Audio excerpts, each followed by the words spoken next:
pairs. Let's just select a pair quickly for us. Let's take we can take any. We can take USD CAD. Okay, guys. So basically, this is just how I do my analysis, and hopefully this will assist you. Okay, when I do analysis, I take the previous period. So I've got a period separation in my platform that you get from properties, and then your common, and you just will select the show period separation. Okay, this is all I use for my analysis. Okay, so I consider the previous high, previous low for entry levels. Okay, so I will consider the previous lowest point and the previous highest point. That will assist me with my analysis. Now remember, guys, this is on the weekly time frame. I do the weekly time frame first, then I zoom down to the daily, and on the daily time frame I'll do the same thing. I want the previous low, previous high levels. Okay, all the way to the following period. Okay, previous high, previous low. Okay, let's get this straight. Okay, then I just color code it differently so I can know which levels are which. Okay, so basically if I was trading in the bigger time frame, okay, and I would have seen the price pushing away as this is, I want to position myself in a sell position. Okay, the very same on the low. I see the level being broken in the weekly time frame. I want to position for myself for a buy. So basically if I would have been buying this position, I wouldn't have seen this, remember. Okay, so the first TP I would have considered would have been TP1 and TP2.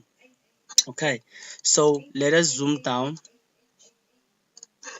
to the 4-hourly. Okay, the 4-hourly the same, guys. You know, as I said, this is how I trade. I take previous low, previous highs. They guide me for TP and entry levels. Okay, there we go. And I color code it differently. Okay, so again now on the 4-hourly time frame. So remember, guys, if you're gonna take pairs in the 4-hourly, you cannot use the daily as your entry. Okay, but obviously if you're gonna do overall analysis, you're gonna go through all the stages. If you are trading in 1 hour, you will still need to confirm your entries on 1 hour. Okay, so here I am in the 1 hour. I usually like placing my trades in the 1 hour time frame. Okay,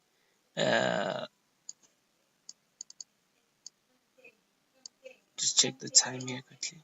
Okay, we've got 2 minutes left. Okay, all right, so this is where I am looking to place my trades. Just color code this different quickly.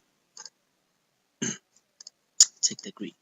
Okay, this is where I would be looking to take my trade. So for example, this is today. Okay, I would have used these levels to identify. So I use a tool called work time. What the work time is, it is just the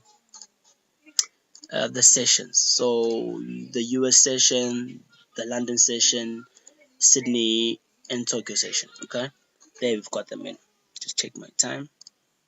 Okay, we still got a minute. Okay, so after taking previous levels, like for today, for example, I would have taken yesterday's levels, okay, and then I would have waited for the end of the Tokyo session to guide me on my decision. Why?